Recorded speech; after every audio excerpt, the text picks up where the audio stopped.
Buenos días, vamos a dar inicio a la clase el día de hoy, martes 7 de junio, dicho sea de paso, Día de la Bandera, y también conmemorando la batalla de Arica, ¿no? ¿Eh? Un día importante para el Perú. Eh, Antes de comenzar, de lo que es el tema que nos corresponde, el SINAGER, y lo que es ciudadanía y mecanismos de participación ciudadana, vamos a recordarnos lo que hemos hecho en la clase anterior, donde terminábamos lo que eran los problemas de convivencia social, básicamente. Entonces, tres preguntas puntuales, ¿ya? Tres preguntas puntuales. La primera, eh, respecto a la violencia, ¿cuál es el tipo de violencia que más se presenta en el Perú? Psicológica, ¿no? Muy bien, Melanie. Psicológica, profesor. Muy bien, Melanie. Segunda pregunta, respecto a la delincuencia juvenil, ¿cuáles son las causas educativas que te generan este gran problema? ¿Cuáles son las causas educativas o educacionales que te generan el problema de la delincuencia juvenil? A ver, ¿alguien? ¿Nadie?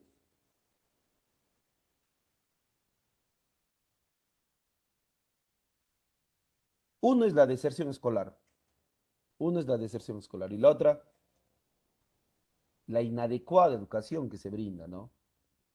Entonces, a veces por el tema de la mala calidad educativa, hay padres que deciden no mandar a sus hijos al colegio. Entonces, ¿eso qué te genera? Eso te genera, pues, que el niño o adolescente más adelante no va a tener oportunidades, como ya lo manifestábamos, y opta por el camino más fácil. Busca, busca. Opta por el camino más fácil. Eso es en cuanto a la causa educacional. Tercera pregunta. Tercera pregunta. Respecto a la corrupción, pregunto, ¿cuál es la diferencia entre peculado y colusión? O mejor, un ejemplo de peculado, ya más fácil. Un ejemplo de peculado.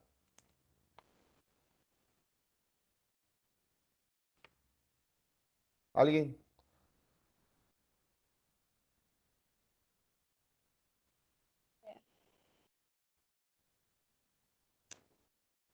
A ver, un ejemplo de peculado.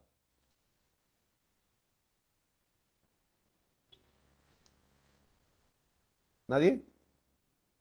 Si una persona, a ver, Videlia, acá nos ha puesto un ejemplo, le leemos a Videlia.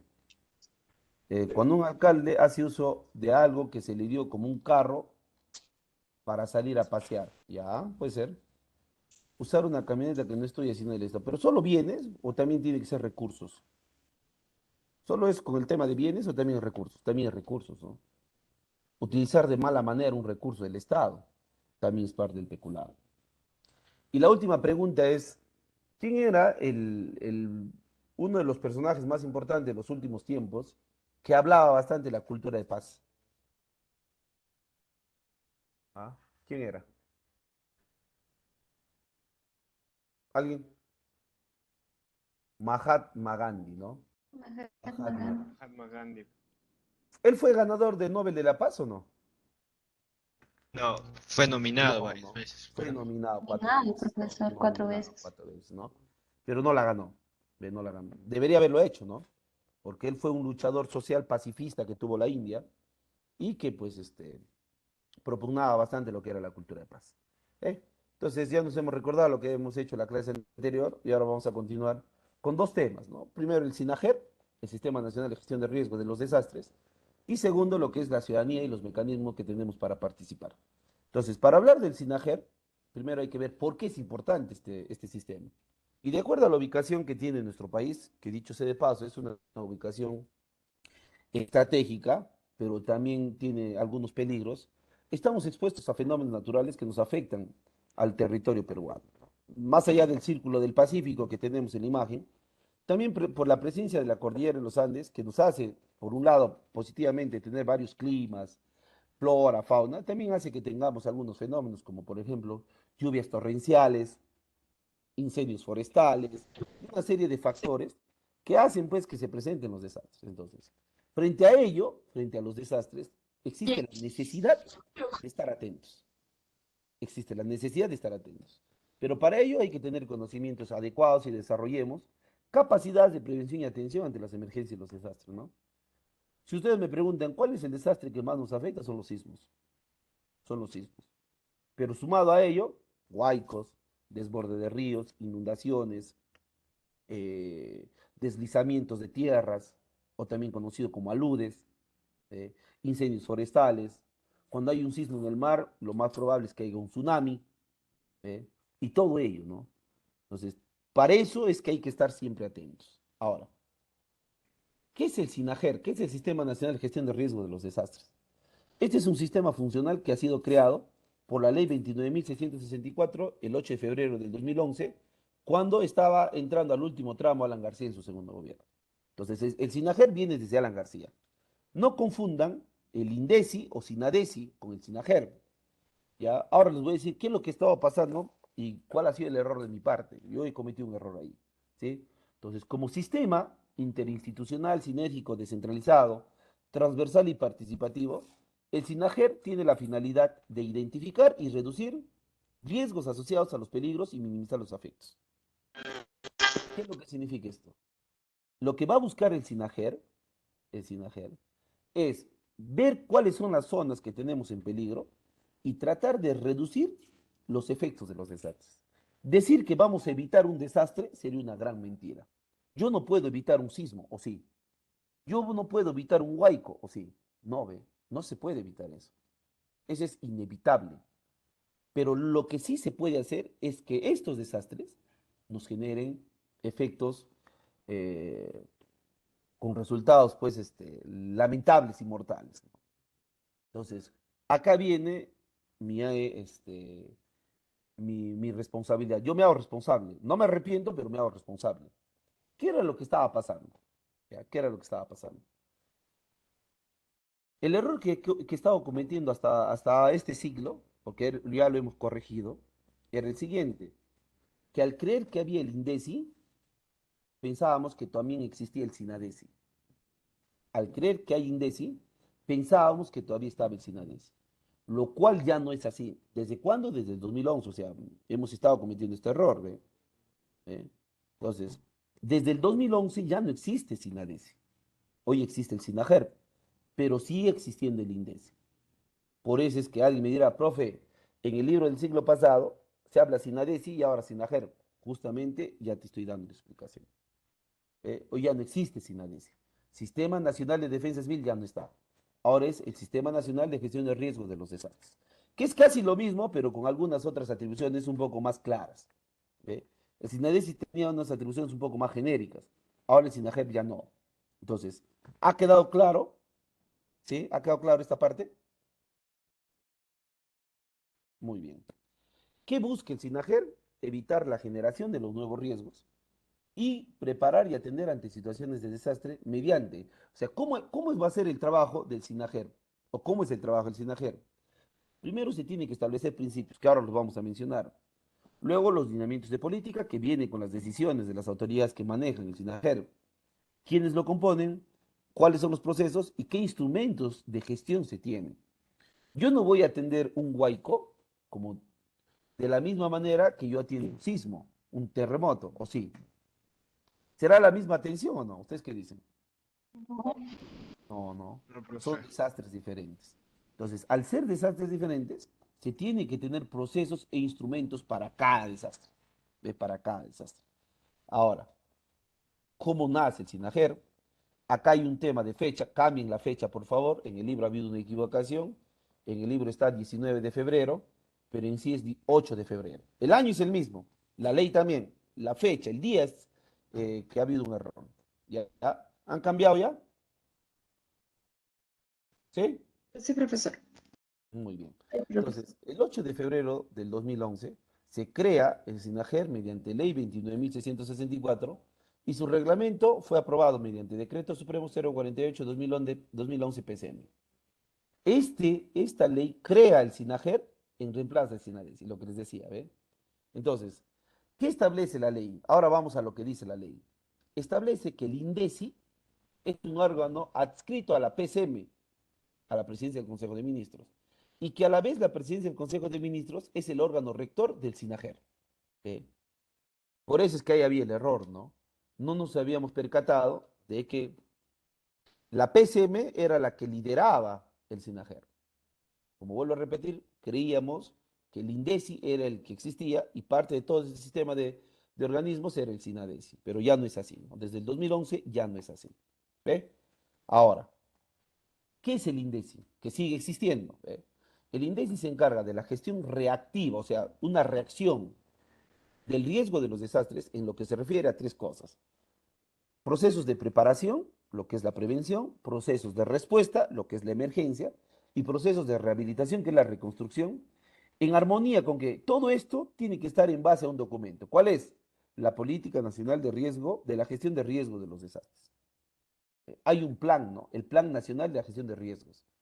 Entonces, ese plan establece la política y esa política nos dice cómo se debe preparar, cómo se debe dar respuesta y cómo se debe rehabilitar cuando una zona, una ciudad, un lugar ha sido, digamos, víctima de un desastre. Eso es lo que hace el INDECI. ¿Qué más podemos decir sobre el INDECI?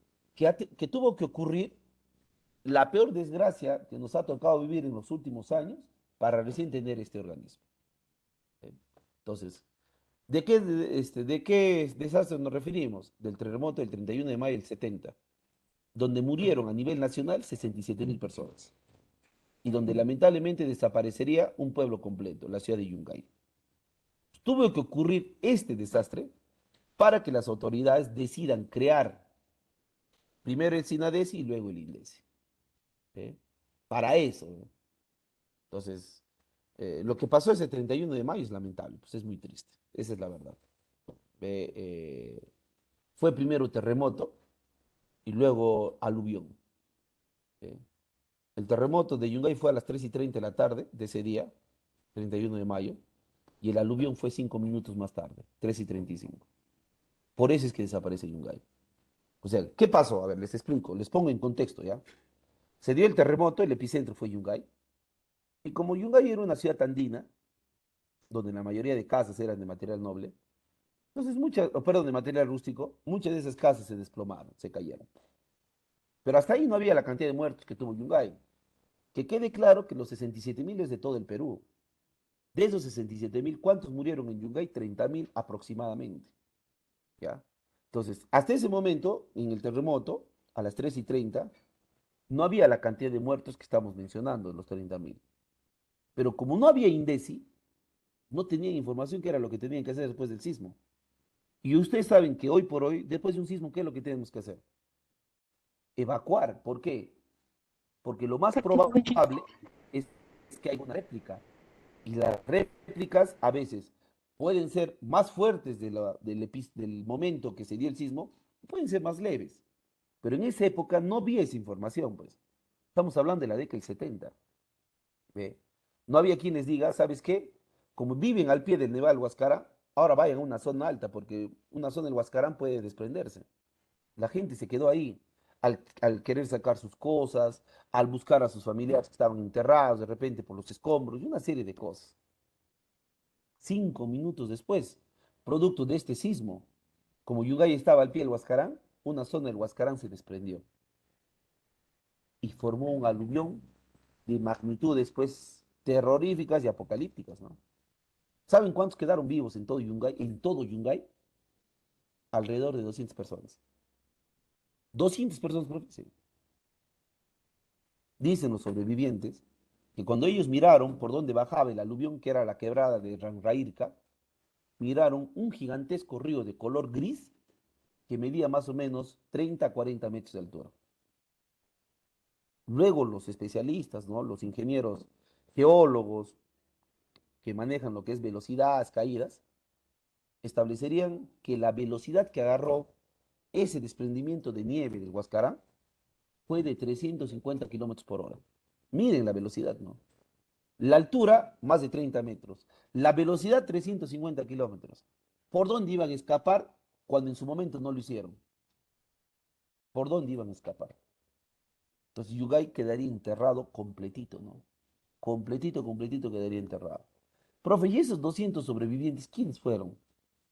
Algo de 80 a 100 niños sobre todo niños que habían ido a ver una función de circo al estadio. ¿Y qué pasó con el estadio? A ver, te lo voy a poner ya.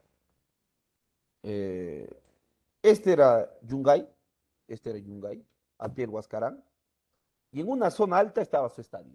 Y en el estadio habían puesto una carpa de circo. En el estadio habían puesto una carpa de circo. Justamente esos niños, que en gran parte habían ido solos, algunos otros con sus padres, habían ido a ver la función de circo, fueron los que quedaron vivos. Y los otros 100 aproximadamente, los que fueron al cementerio. ¿Al cementerio? Sí.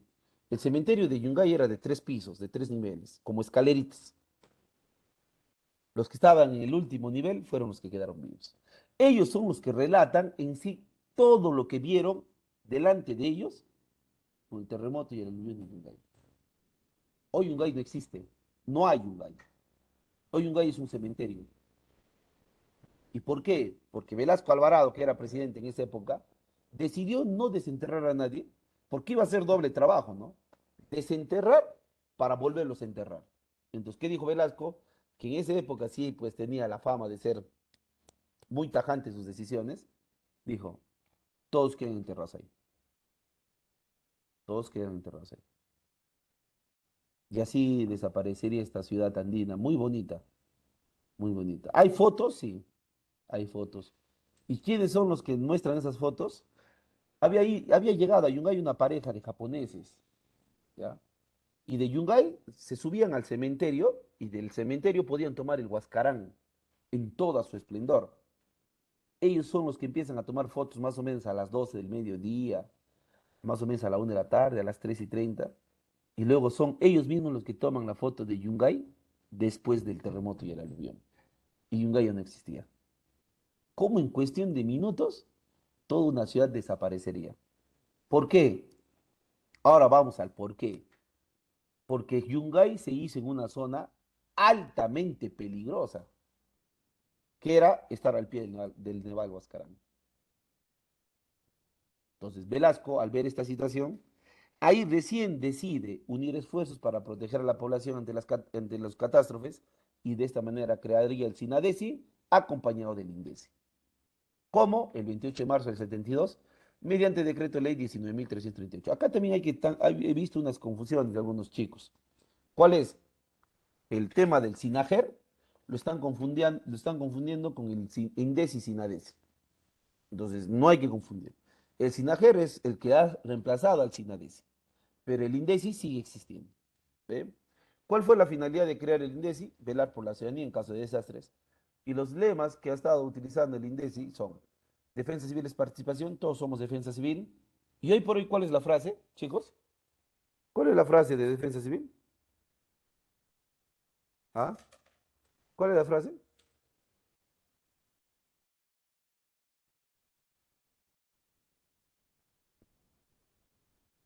¿Cuál es la frase, chicos? Tarea de todos, ¿no? Entonces, cada 31 de mayo es una fecha cívica para el Perú. Se celebra el Día Nacional de Reflexión sobre Desastres Naturales y se conmemora también a los muertos en Yungay. Justamente por estos dos hechos, Defensa Civil, ¿qué programa cada 31 de mayo? ¿Qué programa cada 31 de mayo Defensa Civil? Simulacros. Simulacro. Que fue el martes de la semana pasada y yo les preguntaba si habían participado o no. ¿Ve? A las 10 de la mañana, ¿qué clase han tenido? ¿Ah? Álgebra. Álgebra. Álgebra. ¿Y han parado o no han parado? No. No. No han parado. No. Pues no le echo la culpa al profesor, mi colega. ¿Quién es? Isidro, ¿quién están con álgebra? Urbina. Vaya, mi La querido amigo profesora. Juan Carlos. A ver, deberían hacerlo. ¿Saben por qué? Por dos cosas. Uno, porque hacer un simulacro demanda un gran gasto al Estado. Tremendamente se gasta presupuesto ahí. Y dos, porque nos va a generar conciencia, pues chicos.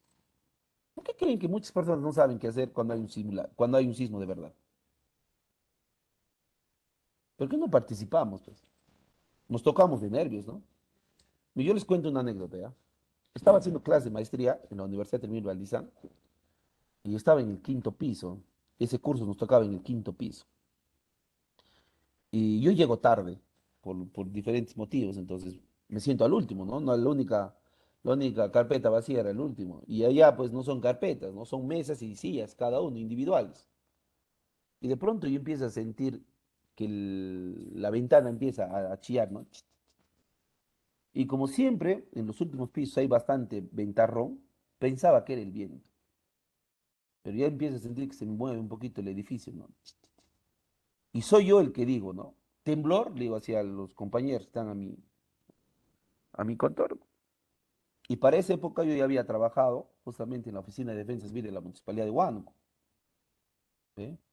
Entonces, temblor, le digo así. Y todos se miran.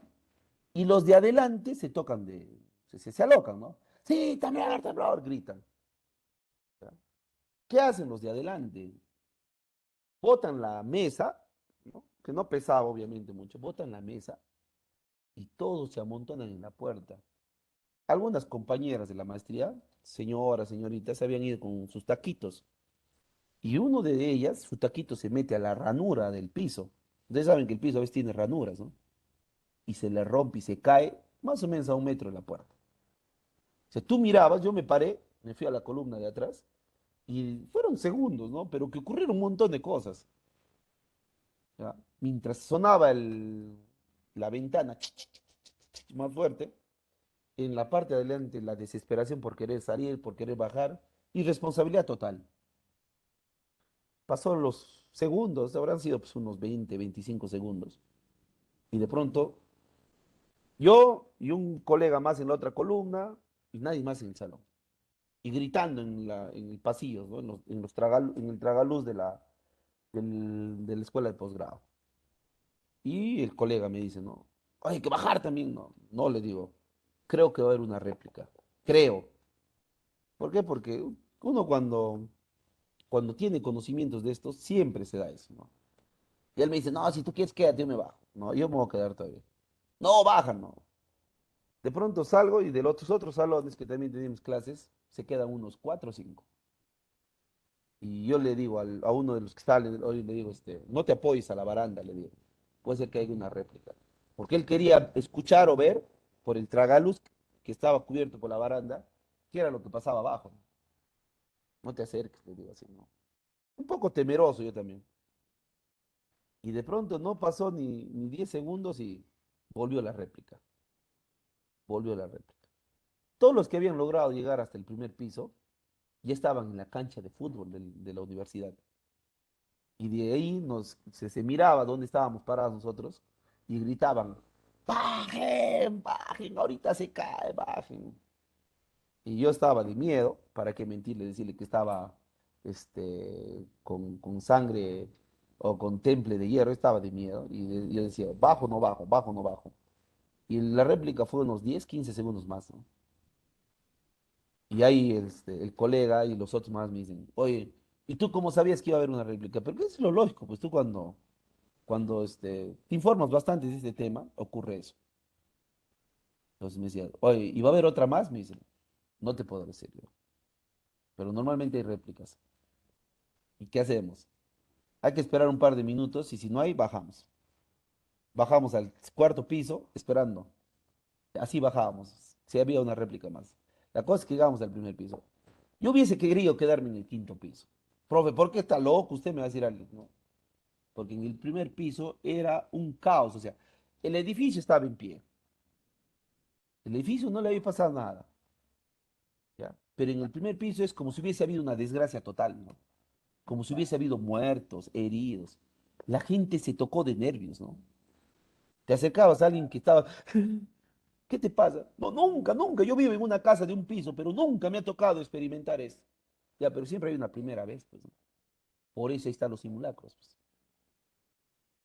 Por eso es que ahí están los simulacros. Por eso les digo, ¿no? A veces no le damos la importancia a lo que Defensa Civil planifica. Y miren todo lo que hace Defensa Civil, ¿ah? Es el responsable técnico de coordinar, facilitar y supervisar la formulación e implementación de la política nacional y el Plan Nacional de Gestión de Riesgo de los Desastres en los procesos de preparación, respuesta y rehabilitación. Justamente lo que usted está diciendo. ¿Cómo va a formular e implementar Defensa Civil la política y el Plan Nacional de Gestión de Riesgo? A través de los simulacros, pues. A través de los simulacros. ¿Mm? El INDECI es el encargado de desarrollar, proponer y asesorar a la PCM, así como a las instituciones y organismos que conforman el SINAG, sobre la política, los lineamientos y los mecanismos relacionados a la preparación, respuesta y rehabilitación frente a los desastres. O sea, hay un trabajo muy interesante que hace el INDECI, pero que la gente o la población no le da la importancia de vida. Cuando dice al INDECI le quieren hacer trabajar cuando ya ocurre el desastre. Cuando hay muertos, víctimas, hay, no, ¿dónde está el INDECI? Me tiene que dar carpa, me tiene que dar comida, me tiene... Oiga, pero si te dijo, prepárate. Si te dijo, tu mochila. Si te dijo, no hagas tu casa acá. ¿Por qué no hiciste caso? ¿Mm? Y miren cuándo recién va a intervenir el INDECIA. En caso de peligro inminente o los desastres sobrepasen la capacidad de la respuesta de los gobiernos locales y regionales, proporcionando apoyo correspondiente en nivel 4 y 5. A ver, ¿cómo va a ser el trabajo del INDECIA? Ustedes saben que en Huánuco, los que estamos acá, los desastres que más nos afectan son los huaicos y los desbordes. Clarísimo. Sismos es a nivel nacional. Pero de Huánuco, caseritos somos en enero, febrero y marzo, huaicos y desbordes. Huaicos y desbordes. Como sabemos que hay huaicos en Huánuco, tenemos que estar preparados para ello. ¿Qué pasaría si Defensa Civil de la municipalidad no tiene la capacidad de atender cuando hay un huaico grande? Entra Defensa Civil del gobierno regional, que también tiene su aparato logístico. ¿Y qué pasa si ni la municipalidad ni el gobierno regional pueden atender los huaicos de gran magnitud que se han dado en Huánuco? Ahí recién entra el Instituto Nacional de Defensa Civil. Primero es local, luego regional y recién viene ya el INDECI. Entonces, ¿ha quedado claro cómo funciona? ¿Sí? Sí, profe. Muy bien. Esta es la estructura del SINAGER. ¿Ve? Todo esto se llama SINAGER. Vamos a tener el Consejo Nacional de Gestión de Riesgos, el CONAGER, la PCM, los gobiernos regionales y los gobiernos locales, ¿no? Las autoridades. Por otro lado, vamos a tener a la CEPLAN, que es el plan estratégico que tiene el Perú. Luego tenemos al Consejo Ejecutivo, ¿ve? Y acá viene el índice. Recién acá está el índice, ¿ve? Que va a tener la participación de la sociedad civil, de las entidades privadas, pero también de las entidades públicas y de las Fuerzas Armadas y la Policía Nacional. Todo esto es la estructura, todo esto es la estructura del SINAGER, del Sistema Nacional de Gestión de Riesgos de los Desastres. ¿Qué características tiene Defensa Civil? 7. Primero, permanente. ¿Por qué decimos que es permanente Defensa Civil? Porque las tareas son permanentes y dinámicas y constantes. Nosotros no sabemos cuándo, cómo, dónde se va a presentar un sismo. Por eso es cuando alguien me dice, profe, ¿se puede predecir? Los sismos no se predicen. Que te lancen la alerta cuando hay un sismo es una cosa, pero que alguien me diga, en Huánuco, mañana a las 10 de la mañana va a haber un sismo, ¿se podrá o no?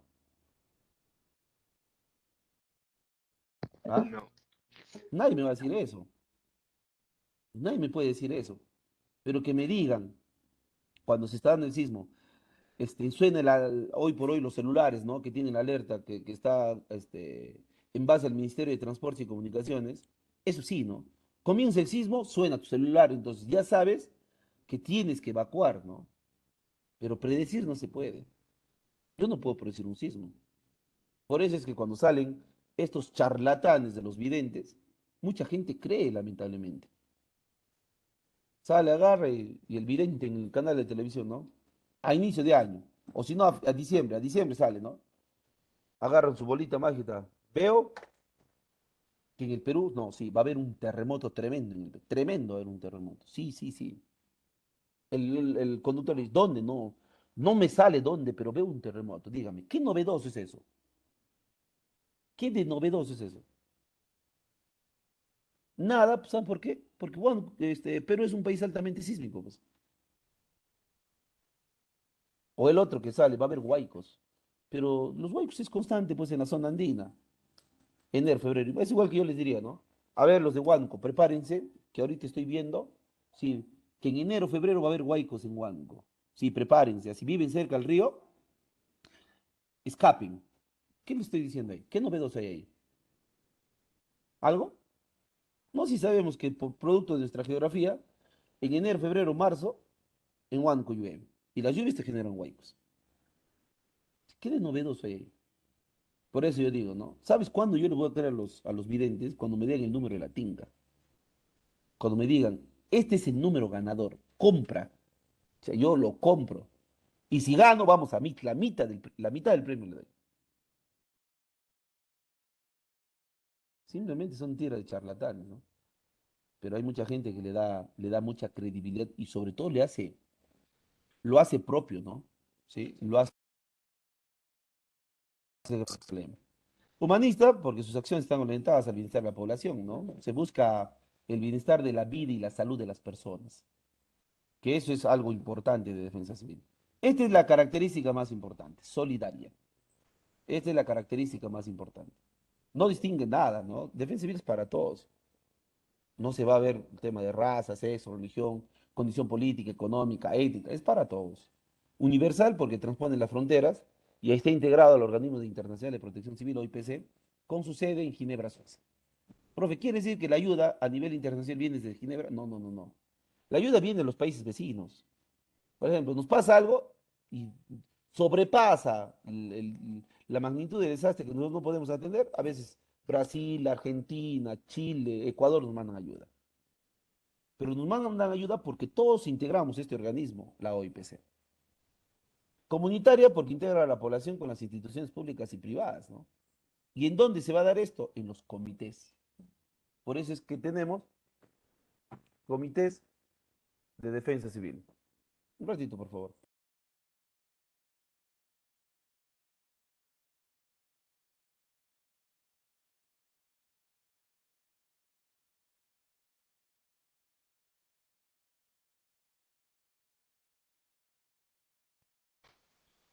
Entonces, ese es en cuanto a la característica comunitaria, ¿no? Tenemos comités. Integracionista porque un esfuerzo común integra a todos los peruanos, ¿no?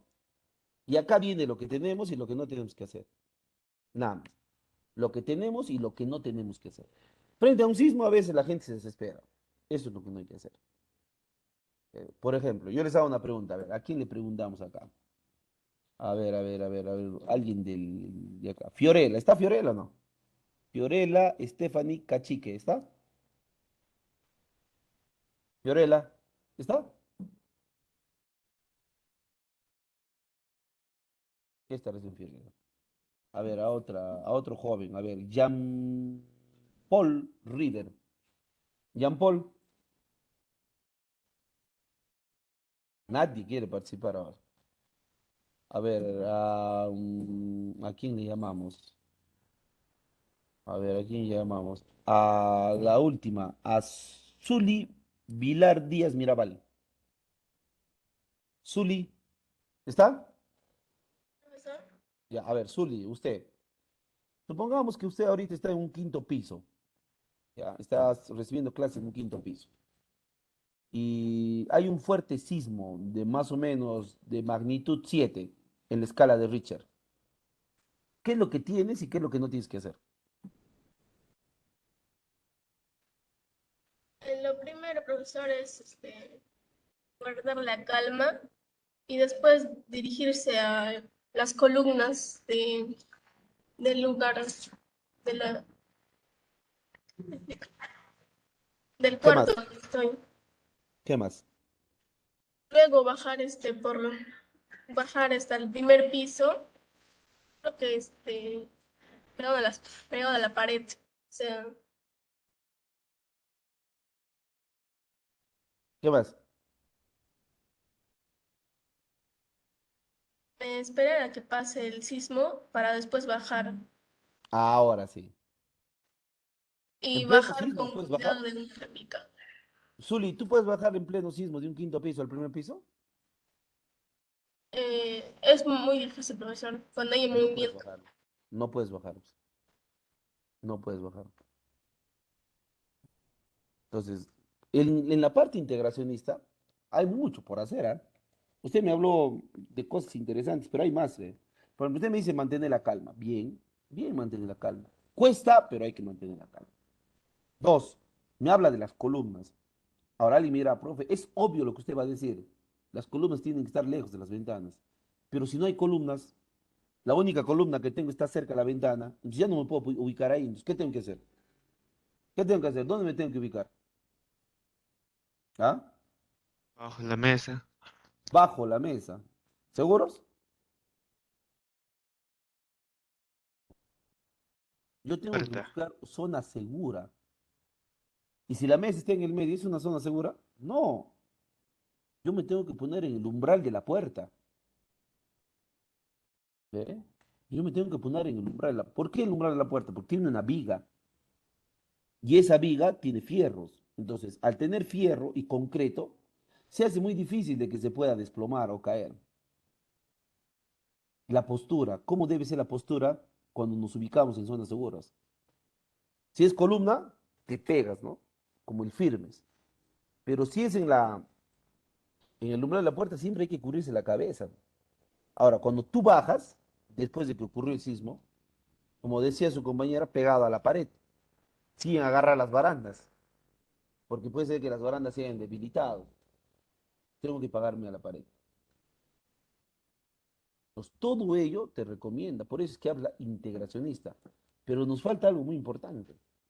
¿Cuál es? Primero, yo estoy seguro y luego obligatoriamente tengo que ayudar a los demás. Hay mucha gente que no hace esto. Solo busca su seguridad, pero no ayuda a los demás. He ahí en donde se dificulta el tema de defensa civil. Por eso dice, ¿no? Defensa civil, tarea de todos. ¿Ok? Defensa civil, tarea de todos. Por último, es multisectorial porque participa el sector privado y público y es necesario, ¿no? Muchos dirían, ah, no, profe, defensa civil es del Estado, está bien, es el Estado, es un órgano del Estado, por eso habla de Instituto Nacional, pero también se requiere la participación de la empresa privada, ¿no? ¿Por qué? Porque ellos son los que van a destinar recursos más rápidos que las instituciones del Estado. Para que nosotros, por ejemplo, después de un desastre, utilicemos tractores por parte de una institución, se tiene que hacer un trámite, pero burocrático tremendo. En cambio, las empresas, por ejemplo, las empresas mineras, las empresas industriales, ellos pueden prestar sus maquinarias pesadas. ¿Ve? ¿Para qué? Para atender rápidamente la emergencia. Porque ellos también pierden, pues, ¿no? Si ellos, por ejemplo, esperan que el Estado reconstruya todo para que trasladen sus cosas, sus productos y todo lo que tenga que ver con el comercio o el negocio que tienen, va a demorar. Entonces, no les conviene que la atención sea lenta, ¿no? Tiene que ser rápido. Por eso es que se necesita la participación del sector privado también. ¿Ve? ¿Cuáles son los principios que tiene Defensa Civil? Cuatro principios. Primero es el apoyo mutuo, que es el principal principio de Defensa Civil. La cooperación, la reciprocidad y el trabajo en equipo entre los pobladores de la zona del desastre. Eh, Ustedes han escuchado en el 2017, cuando se dio el fenómeno del niño costero y nos generó muchos desastres, escucharon esta frase que salió de la misma gente que dijo hashtag una sola fuerza. ¿Escucharon, no? ¿Ah? Profesor. ¿Ah? ¿Escucharon? Sí, ¿no? ¿Y saben por qué salió esto? Porque básicamente se necesitaba que todos los peruanos nos unamos. Y eso fue lo que hicimos. El fenómeno del niño costero lo afrontamos nosotros, los peruanos. No nos ayudaron otros países. ¿Por qué? Porque queríamos demostrar de lo que estamos hechos los peruanos. Que no solo hay que estar unidos en las alegrías, sino también en las tristezas, sino también en los desastres. ¿Ve? Lo cual fue una clara expresión ahí, ¿no? Todas las ciudades del Perú mandaron ayuda a las ciudades que habían sido afectadas por los desastres ocasionados producto del fenómeno niño costero. ¿Ve? A veces cuando dice, ¿no? La mejor ayuda es la que nace de la misma población afectada. Miren, ¿ah? La mejor ayuda es la que nace de la misma población afectada. Es ahí en donde nosotros vamos a demostrar peruanidad. La autoayuda es el uso de las potencialidades para el mejoramiento personal entre los pobladores de la zona de desastre. Primero, ¿cómo me ayudo yo? Y luego, ¿cómo ayuda a los demás? ¿Eh? Para yo tener autoayuda, tengo que tener información. Y ahí viene la importancia, sobre todo, de lo que recomienda Defensa Civil. Tercero es la convergencia de esfuerzos, que es la unión de los esfuerzos y la confluencia de las entidades de defensa civil con una adecuada y oportuna concentración de recursos humanos, económicos y materiales en la zona del desastre. Este tercer principio, chicos, es un buen principio, Porque llevar recursos a un lugar que lo ha perdido todo es muy, muy importante. Más aún si es rápido. ¿Saben dónde está lo malo? Cuando no se identifica a los que verdaderamente lo necesitan. Cuando no se identifica a los que verdaderamente lo necesitan, ahí está el problema. Ahí está el problema. ¿Eh? Hay mucha gente que sin perderlo todo recibe un montón de cosas y hay gente que perdiéndolo pero todo, quedándose con las ropas más que están puestas, no reciben pero ni siquiera un vaso con agua. No reciben nada de nada. ¿Y qué te genera esto? Incomodidad, rechazos, reclamos, ¿eh? Que a la larga no le hacen nada bien a las autoridades que deberían atender a todos que verdaderamente lo necesitan. Ese es el gran problema a veces cuando se lleva recursos. Se da por dar, ¿no? Llevas unas 1000 frazadas, ¿ya? Cuando tienes supuestamente 800 afectados y entregas a todos, ¿no? Y ¿te das cuenta? Tus 1000 se acabaron. Hoy, pero supuestamente he traído 1000 y afectados son 800. Es que has dado a gente que verdaderamente no los necesita. Y ahí viene también un tema de conciencia, ¿no? ¿Cómo te podrías aprovechar de la necesidad de la gente? ¿Cómo? Eso es lo más triste, ¿no? Hay mucha gente que se aprovecha también. No le interesa nada. No, no, yo también he sido afectado, ¿no? A mí también me toca frazada, me toca carpa, me toca esto y me toca el otro. Pero su casa está en pie, no ha tenido ni un daño, siguen durmiendo en su cama de 2 plazas de manera plácidamente, siguen teniendo alimentos en su casa, pero ¿por qué recibiste ayuda si tienes todo eso? Entonces, ahí viene el gran problema, ¿ve? Ahí viene el gran problema. Y por último es la seguridad, ¿no? Que es la previsión, vigilancia, seguridad, alerta y preparación adecuada en la zona del desastre. ¿Cómo yo voy a estar seguro? Estando preparado y prevenido. Nada más, estando atento, alerta. ¿Eh? Por eso es que a veces padecemos, ¿no? Padecemos. En cuanto a las funciones de defensa civil, ¿qué funciones tiene? Primero, tiene que formular qué cosa. Se tiene que formular políticas, ¿no? Derivados del Plan Nacional de Prevención y Atención de los Desastres. O sea, ¿qué es lo que se pide acá básicamente? Lo que se pide, o planes, ¿no? O sea, lo que se pide básicamente es que cada ciudad debe tener un plan para atender y prevenir los desastres. ¿Por qué? Porque no en todas las ciudades se presentan lo mismo. Segundo, identificar los peligros, analizar la vulnerabilidad y estimar los riesgos para la protección de la vida y el patrimonio, adoptando las medidas de prevención necesarias para anular o reducir los efectos del desastre. En ese sentido, lo que se busca acá es básicamente eh, ver en qué zona nos encontramos. Si yo vivo, por ejemplo, cerca del río, ¿estoy en una zona peligrosa, sí o no? ¿Ah? Sí, pues, Sí, sí, Si yo también vivo sí, cerca de una profesor. quebrada, si vivo También. cerca de una quebrada también. Si mi casa es un edificio de 10 pisos, es peligroso, ¿no? Sí, Sí, sí, profesor. profesor. ¿Ve? Depende de la Yo base tengo también. que saber en qué zona estoy, ¿ve? Luego tengo que analizar la vulnerabilidad, o sea, vulnerable a qué soy. ¿Eh? Si vive en un quinto, octavo, décimo piso, un sismo, ¿no? Si vivo cerca al río, a desbordes, inundaciones. Si vivo cerca a la quebrada, huaicos, deslizamientos. ¿Ve? Si vivo cerca a la selva, a incendios forestales. Si vivo cerca a la costa, a tsunamis, maremotos. ¿Te das cuenta o no te das cuenta? Entonces, yo tengo que saber vulnerable a qué soy. Y por último, tengo que estimar los riesgos, ¿no? Si sigo acá, ¿qué es lo que voy a perder? ¿Eh? Ahora, alguien mira, profe, entonces me tengo que ir a un lugar que esté libre de los peligros. Es que no hay ningún lugar que esté libre de los peligros, pues. No hay ninguno. Todos los lugares están llenos de peligros. Pero tú tienes que saber identificar eso, ¿eh? Hay que saber identificar eso. Por ejemplo, alguien me decía, profe, en Estados Unidos no hay nada, pero los huracanes y tornados, cuando llegan a las costas norteamericanas, ¿qué les hace? ¿Han visto o no han visto? ¿Ah? Cuando llegan los huracanes y tornados a territorio o a superficie terrestre en Estados Unidos, ¿qué es lo que ocurre? Desastres, ¿no? Desastre total, ¿no? Entonces, eso nosotros tenemos que hacer. Evaluar los daños y determinar las necesidades producidas por un desastre o emergencia. Cuando hay un desastre, ocurrido ello, se tiene que evaluar qué es lo que se necesita con urgencia. ¿Qué es lo que se necesita con urgencia?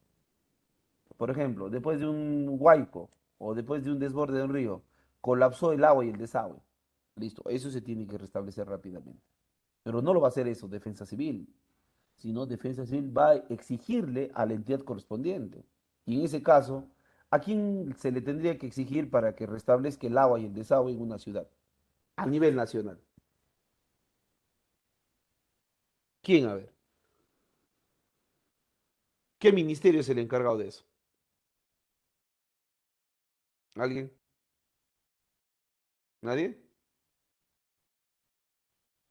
¿Mm? ¿Qué ministerio será el encargado de eso?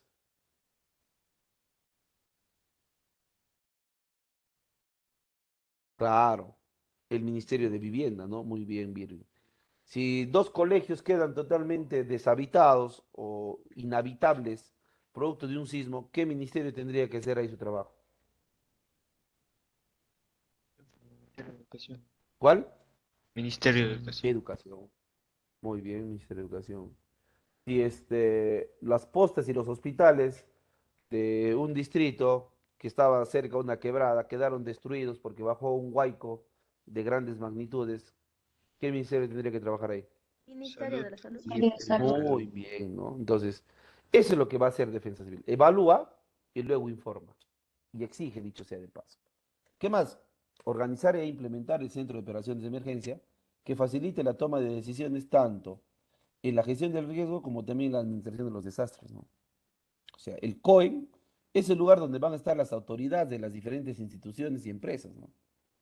Y acá es donde se va a decidir cuál es la mejor opción para poder atender cuando hay un desastre. ¿Qué más? Atender la emergencia proporcionando apoyo inmediato a la población afectada por desastres con la asistencia de techo, abrigo y alimentos, así como rehabilitar los servicios básicos esenciales. Yo les hago una pregunta. ¿Cuál es la primera ayuda y la más importante? La primera y la más importante que debe llegar a una zona que ha sufrido un desastre. ¿Cuál? A ver. Alimento, alimentos enlatados. ¿Quiénes son? Alimentos. ¿Cuál es la primera? Aparte de lo que es techo, abrigo, alimentos. A ver, ¿cuál creen que es la más importante?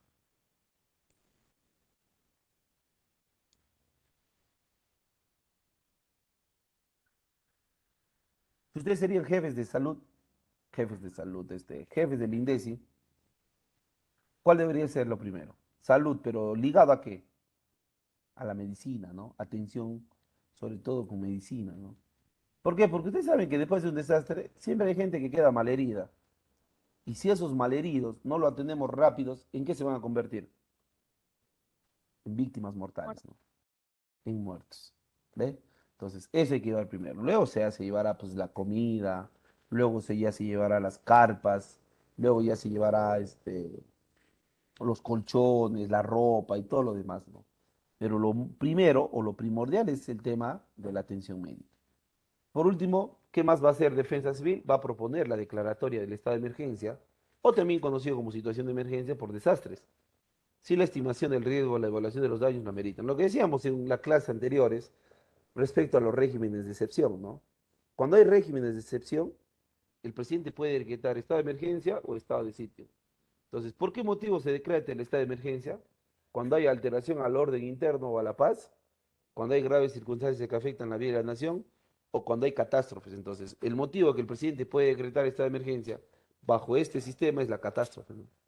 El presidente puede decretar esta emergencia por catástrofes. Y ahí viene ya lo que vendría a ser defensa civil. Entonces, ¿hasta acá está quedando claro o hay alguna duda? A ver, Todo bien, profe. claro, preguntas, interrogantes, dudas. ¿Sí? Profe, en donde dice estructura del Ginager, o sea, la participación primordial, en eso es lo que estuvo un poco. ¿Cuál es? O sea, ¿quién participa primero? A ver, tú lo que tienes que entender, Jenner, que Sinajer es todo el sistema. Es un sistema que va a tener sus componentes. Está el Consejo Nacional, está la PCM, los gobiernos locales y los gobiernos regionales. ¿Sí? Entonces, no, no es que el SINAGER es un órgano, no, no, es un sistema que lo conforman varios órganos, varios componentes.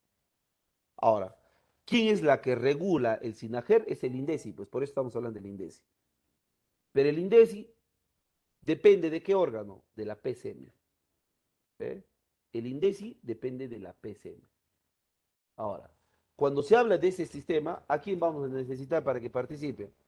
A la población, por eso es que habla la sociedad civil, a las empresas privadas, a las instituciones públicas y a las fuerzas policiales y armadas.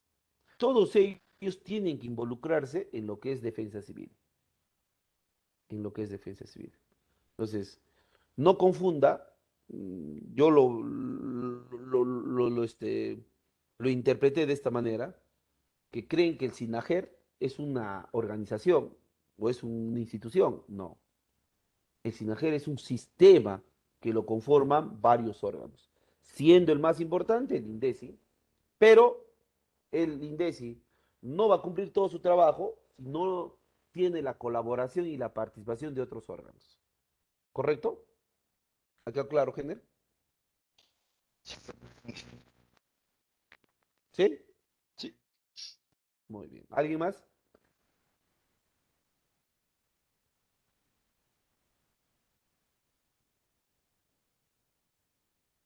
¿Alguien más? Muy bien. ¿Qué fases tiene el INDECI? Cuatro fases, o tres fases, perdón. La primera es la prevención, que tiene que ver con el conjunto de acciones cuyo objeto es impedir o evitar que sucesos naturales o generados por la actividad humana causen desastres. ¿Ven? Entonces, ¿cuántas tareas tiene el INDECI en la fase de la prevención? Cinco. Ya hablábamos lo que era la identificación del peligro, el análisis de la vulnerabilidad, el cálculo del riesgo, y sobre todo dos tareas importantes en esta fase. El tema de la prevención específica y la preparación y educación. Y justamente acá es donde se tiene que ver mucho el tema de los simulacros, ¿no? Que como ya les he dicho, no se le da importancia de vida. Y ahí viene la frase que muchas veces hemos escuchado, ¿no? Más vale prevenir que lamentar. ¿Ve? Más vale prevenir que lamentar. Entonces, la prevención es como dice, esta es la fase más importante. Si no queremos tener muchos muertos, muchos damnificados, hay que hacer trabajos de prevención. Por ejemplo, si yo vivo cerca al río, si yo vivo cerca del río y mi casa está casi en la orilla y el río está todo contaminado, sucio, con piedras grandes, ¿qué trabajos de prevención tendría que hacer? Lo primero, pedir a mis autoridades, llámese a mi alcalde o a mi gobernador regional, que descolmente en el río. ¿Qué significa descolmentar? Que saquen esas piedras de gran dimensión, ¿no? ¿Ya? Que saquen esas piedras de gran dimensión. Cosa que cuando el río incremente su caudal, solo discurra agua, nada más, ¿no? ¿Qué pasa si hay piedras grandes en el río? Esas piedras grandes, con la corriente que tiene, van a llegar a las paredes de las orillas y van a empezar a carcomer la tierra. Entonces, ¿qué pasa? Ya te debilita la estructura. Eso se hace, ¿ve? ¿Ese es un trabajo de prevención o no? Sí. Ahora, si yo vivo en una zona bastante peligrosa, ¿qué es lo que va a pasar? Yo vivo en una zona bastante peligrosa, lo primero que yo tendría que hacer es, sobre todo, pedir que se me construya una defensa ribereña. Yo tengo que pedir eso, ¿no? La construcción de una defensa ribereña. Pero ese es cuando uno está plenamente identificado, ¿eh? Una persona está plenamente identificado con lo que quiere hacer por donde vive, pues. Ahí vienen los trabajos de prevención. Pero si no, ahora, ¿qué pasaría, profe, si ni la primera y ni la segunda opción se hace? Y sé que ya comienza temporada de lluvia. ¿Cómo yo tendría que proteger mi casa? ¿Cómo protejo mi casa? Si no se puede ni la primera ni la segunda opción. Tendría que proteger mi casa cuando el río se desborde con costales de arena.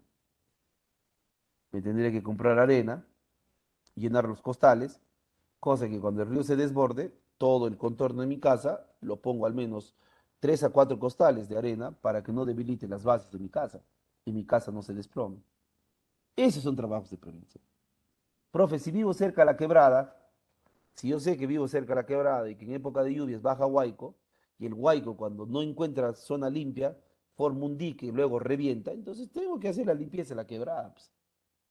Sacar la maleza, sacar la basura, porque la misma gente te genera este problema. Esos son trabajos de prevención, ¿ve? Pero la pregunta es, ahora, ¿cómo convencemos a la población que haga este tipo de trabajos, este tipo de acciones? ¿Cómo? ¿Saben cuál es el gran problema en nosotros? Que nos hemos acostumbrado a ser paternalistas. ¿Y qué es paternalista, profe? Que papá gobierno nos tiene que hacer todo. Ah, no, ¿yo por qué tengo que hacer esto? El gobierno me lo tiene. Y si el gobierno no lo hace, te mueres. ¿Ah?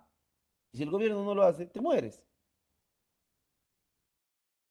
¿Te das cuenta o no te das cuenta? Hay lugares que han entendido esto ya. Hay lugares, hay personas que dicen, esperar del Estado es morir. Mejor, yo mismo lo hago. Yo mismo lo hago. Entonces, como dices, todo suma, ¿no? Todo suma, ¿no? Por eso es importante el trabajo de la prevención. ¿Ve? Luego llegamos a la emergencia. La emergencia es cuando el Comité de Defensa Civil, que ya está constituido en el COE, en el Centro de Operaciones de Emergencia, en coordinación con el INDES y los diferentes sectores responsables, debe de realizar la respuesta ante la emergencia para los que realicen todos los trabajos. En esta fase se van a hacer tres tareas: evaluar los daños y analizar las necesidades, se atiende la emergencia y ya comienzan con algunos trabajos de rehabilitación. Este es el trabajo a veces más penoso, ¿no? Atender. Todos necesitan ayuda. Ahora, ¿a quién priorizas? ¿A quién pones primero, segundo, tercero, cuarto, quinto? Es un trabajo muy, muy, muy triste a veces, ¿no?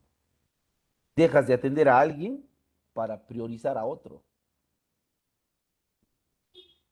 Y ahí no todos están contentos, ¿no? No todos están contentos. Esa es la fase de emergencia. Y por último, la fase de la reconstrucción, que van a ser acciones que realizarán obras de rehabilitación, el cual tiene una serie de procedimientos que facilitan una rápida intervención, o de reconstrucción si el daño es severo, estando esta actividad a cargo del sector involucrado, ¿no? Ya ocurrió la emergencia, a los días comienza la reconstrucción, ¿no? Se empiezan a mover escombros, se empiezan a evaluar cuáles son las instituciones del Estado que han sido dañadas y una serie de cosas. Por ejemplo, te hago un ejemplo. Producto de un sismo, un puente y una carretera quedaron deteriorados, destruidos. El puente se cayó y la carretera se desniveló. Pregunto, ¿quién debería reconstruir estos dos, estos dos obras viales, ¿sí? Obras viales que se han destruido? ¿Quién debería reconstruirlos? ¿Ah? ¿Quién debería reconstruirlos? El Estado. ¿Quién, pues? ¿Qué sector? ¿Ah? ¿Qué sector?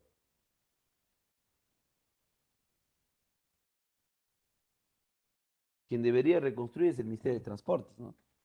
Que ellos para eso están. Que ellos para eso están. Entonces, ahí viene el tema, ¿ven? Que a veces la reconstrucción no se hace de una manera rápida. Eso es lo que a uno le preocupa en el Perú. Ustedes miran en Japón, Japón que es más sísmico que el Perú inclusive, terremotos lo terminan destruyendo. Y a los 6 meses es como si nada hubiese pasado. Cambio en el Perú ocurre un terremoto, toda una vida demora en reconstruir. Miren Ica. Ica sufrió un terremoto en el 2007. ¿Cuándo terminaron de reconstruir Ica? En el 2017. 10 años. 10 años tomaron reconstruir Ica. No puede ser posible, pues. En otros países es rápido la atención, ¿no? Ya se han destruido esto, ya, reconstrúyeme en 6 meses como nuevo todo. Pero estamos en Perú. Y no se olviden que el Perú es el país de las maravillas. ¿Por qué es importante defensa civil? Porque ninguna nación del mundo está libre de la presencia sorpresiva de los desastres. Por eso es que existe la necesidad de mantenernos siempre atentos para afrontar las severidades dañinas de la naturaleza de las acciones destructivas de la mano del hombre. No hay país que está libre de la presencia de los desastres. Las imágenes que ustedes ven no es de Perú, ¿ah? No es de Perú. Por ejemplo, huracanes y tornados de Estados Unidos, erupciones volcánicas en Australia, Nueva Zelanda, y la llegada del invierno con las nevadas es en Rusia. Ahora, díganme, ¿Estados Unidos, Australia y Rusia son países desarrollados o no? ¿Potencias o no? ¿Ah? Sí, ¿no? Y si son potencias y los desastres los afectan, a nosotros que somos pobres, imagínense lo que nos va a hacer, pues. ¿Ah? Entonces, con mayor razón todavía deberíamos estar preparados o no. ¿Ustedes qué opinan? Si a las potencias sus desastres nos afectan, imagínense a nosotros, pues. Por eso hay que estar preparados. No hay de otra. Y no les quiero asustar, no les quiero asustar, pero el jefe del INDECI la semana antepasada nos ha dado una información no tan bonita, no tan buena. ¿Qué ha dicho el jefe del INDECI? Ha dicho que en el Perú las condiciones para que haya un terremoto en la escala de 8.8 están dadas. Él supone que en el Perú va a haber un terremoto en la escala de 8.8. Profe, evidente no. Porque él sustenta por los antecedentes. En los últimos años, los movimientos sísmicos se han estado incrementando este, sustancialmente. Los movimientos sísmicos de hace 10 años atrás son la mitad, o perdón, sí, los movimientos sísmicos de hace 10 años atrás, hoy son la mitad de lo que ocurre hasta este año. ¿Saben cuántos movimientos sísmicos ya ha ocurrido hasta ahora? Para que se den cuenta. Ahí les digo el reporte. Hasta ahora, 7 de junio del 2022, desde enero hasta ahora, se ha dado 352 movimientos sísmicos en nuestro país. 352 sísmicos. Hace 10 años, estos 352 era todo lo que pasaba en el año. Por eso es que el jefe del INDECI ha lanzado esa alerta. El jefe del INDECI ha dicho eso. Las condiciones están dadas. ¿Dónde va a ser? No sabemos. Pero que va a afectar el Perú, si decimos en su totalidad, no, quizás ni siquiera nos estaremos equivocando. ¿Se dan cuenta? ¿Se dan cuenta? Entonces, con mayor razón hay que estar atentos. Y pues, no hay de otra. Profe, me voy a otro país. Puedes irte al país que te da la gana. Puedes irte al, como dice, al lugar más escondido del mundo. Pero igualito va a haber desastres. Pero no como en el Perú. No serán del mismo tipo, pero pueden ser casi de la misma magnitud. Qatar, ¿y qué país es Qatar? No conozco yo Qatar. Qatar. Allá, está la U ahí, pues ahí dice Qatar. Yo estoy leyendo como están escribiendo. Ah, Qatar no hay desastres. ¿Seguro? ¿Seguro que en Qatar no hay desastres? Bótale ese, profe. Váyanse donde se va igualito. Por ejemplo, en los países de Medio Oriente, ¿cuál es el desastre que genera? ¿Cuál es el gran problema de los países de Medio Oriente? La temperatura, el clima, ¿no? Demasiada calor. Es un horno. Es un horno los países de Medio Oriente. Dentro de ellos está pues Qatar, Marruecos, Arabia Saudita, Emiratos Árabes Unidos. ¿Eh? En esos países el clima pues es insoportable. Si acá en Iquitos la temperatura llega pues 32, 35 grados, en esos países la temperatura llega a los 40 grados. O sea, ya imagínate pues.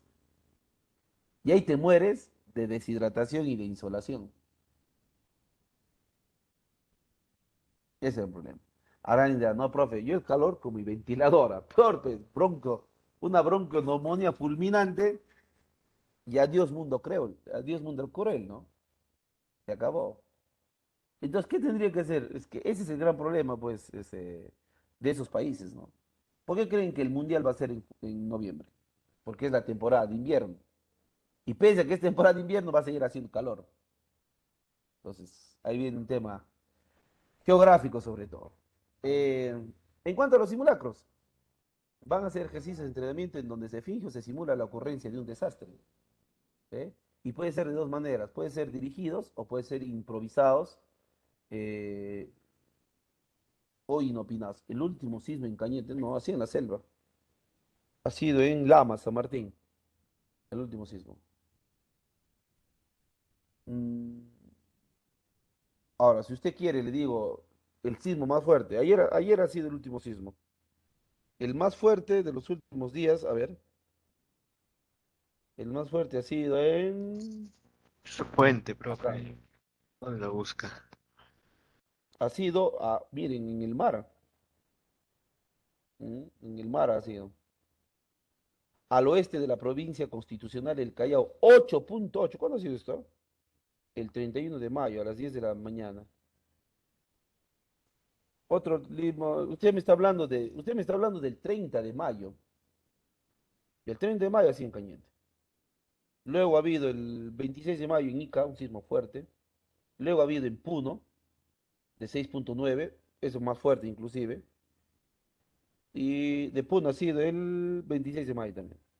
Entren, pueden descargar este aplicativo. Ustedes descarguen este aplicativo. IGP.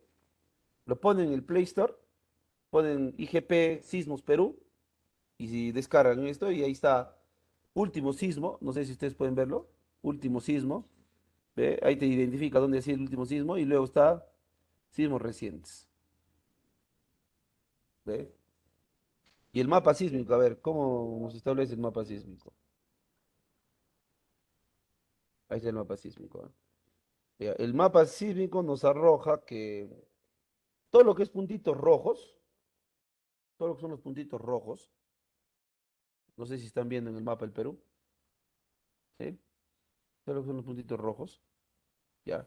Esos son los lugares donde ha ocurrido sismos fuertes. Entonces, toda esta información está a la mano, está, o sea, no es, vaya a pensar que es una información de carácter reservado, que tienes que tener cuentas, ¿no? Descargas nada más IGP Sismos Perú. IGP Sismos Perú. Entonces, que toda esa información ahí. Respecto a los simulacros, dice que puede ser dirigidos o improvisados. Dirigidos los que están en lugar, fecha, hora, ¿no? Y los improvisados, inopinados, son los que no tienen, los que se hacen sin avisar. ¿Saben dónde está el problema? Eh, ¿Saben dónde está el problema? Y acá viene una crítica constructiva. Es que los simulacros que se hacen en Perú, en los hospitales, colegios, escuelas, universidades, centros urbanos, ministerios, ¿dónde es? O perdón, ¿a qué horas? Los simulacros normalmente ¿a qué horas se dan? Por la Yes. mañana, En la mañana, en el día, ya, no en a la las noche. 10, 11 de la mañana, ¿no? Rara vez en la noche. Los sismos reales, o sea, los movimientos telúricos fuertes, ¿en qué momento del día son? A la madrugada, profesor.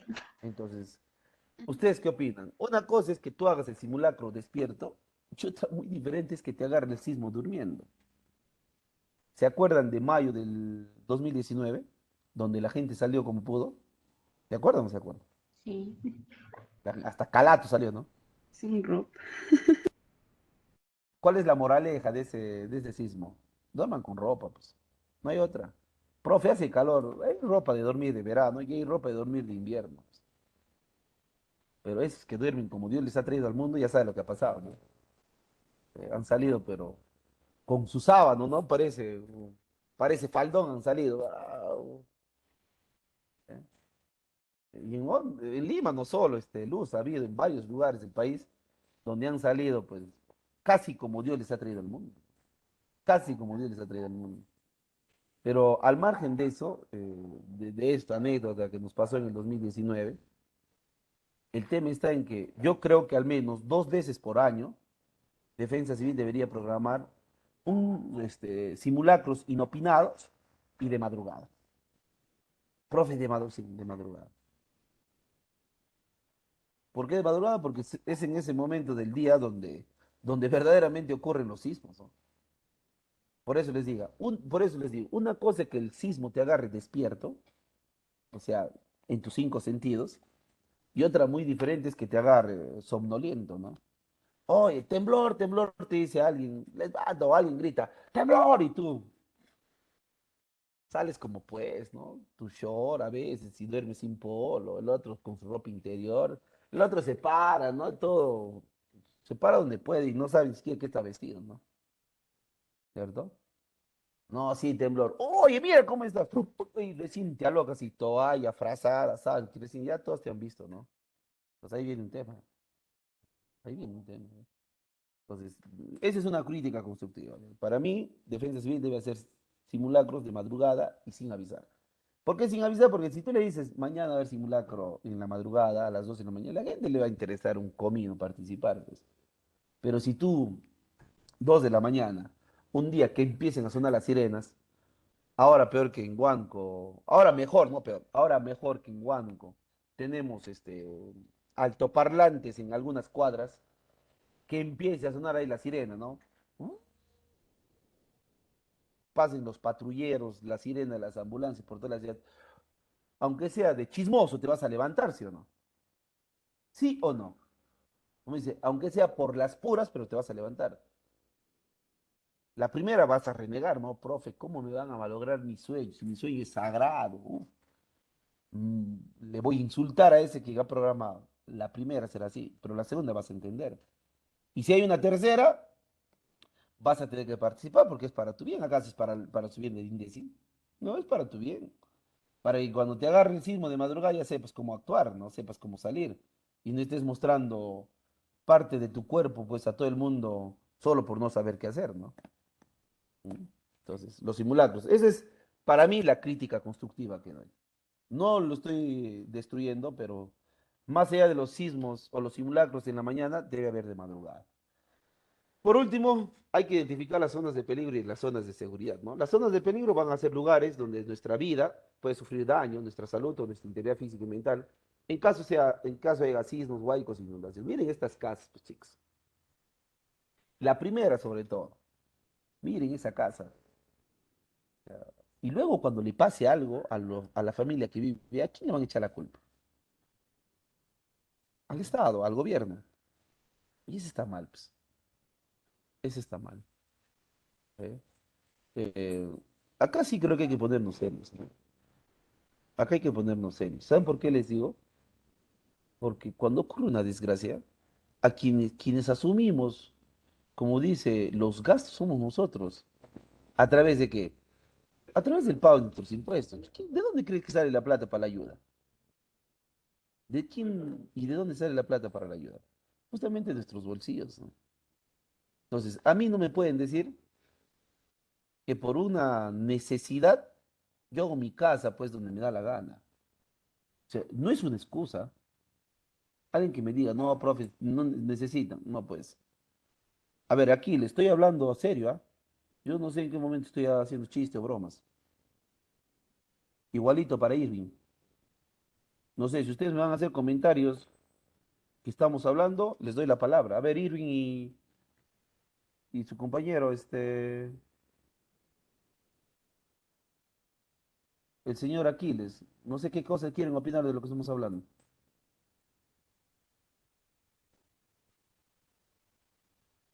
¿Ah?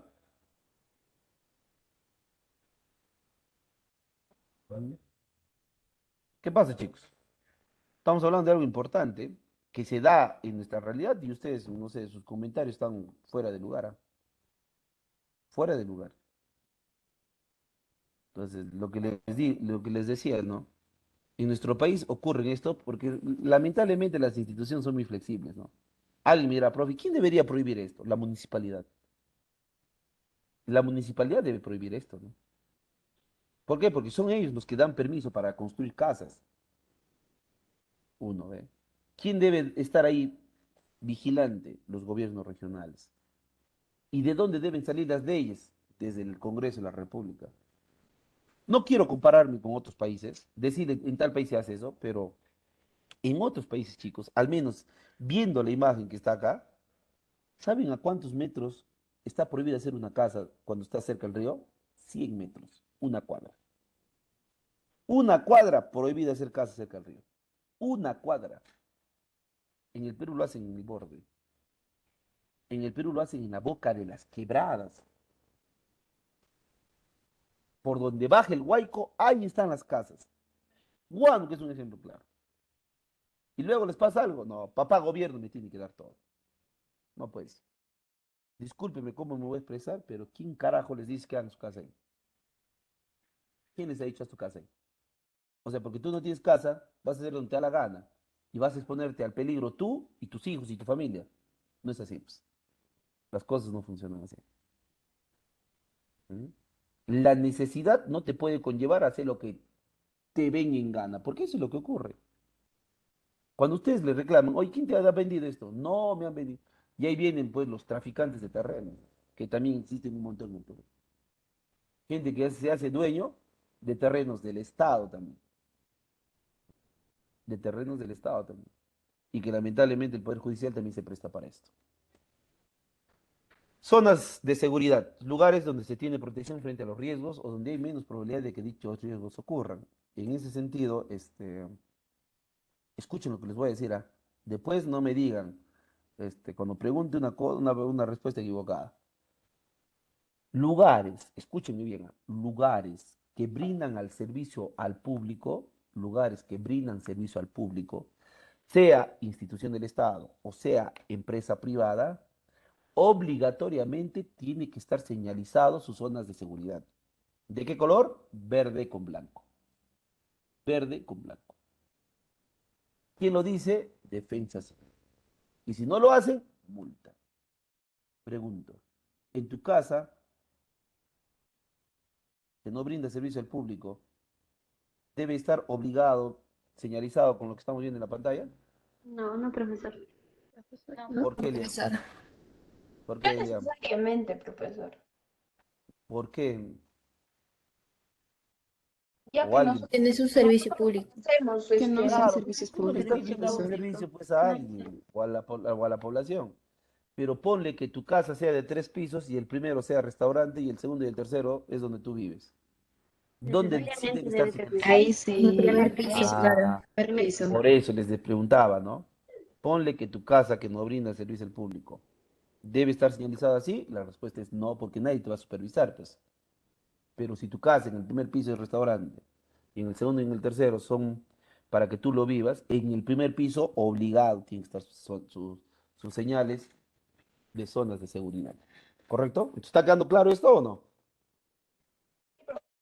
Muy Sí, bien. profesor. Sí, profesor. ¿Qué tipo de zonas seguras hay? Dos, internas y externas. Las internas son los lugares de mayor seguridad dentro de la edificación y dentro de ellos tenemos las columnas, los muros estructurales que son paredes de concreto y los exteriores de un ascensor.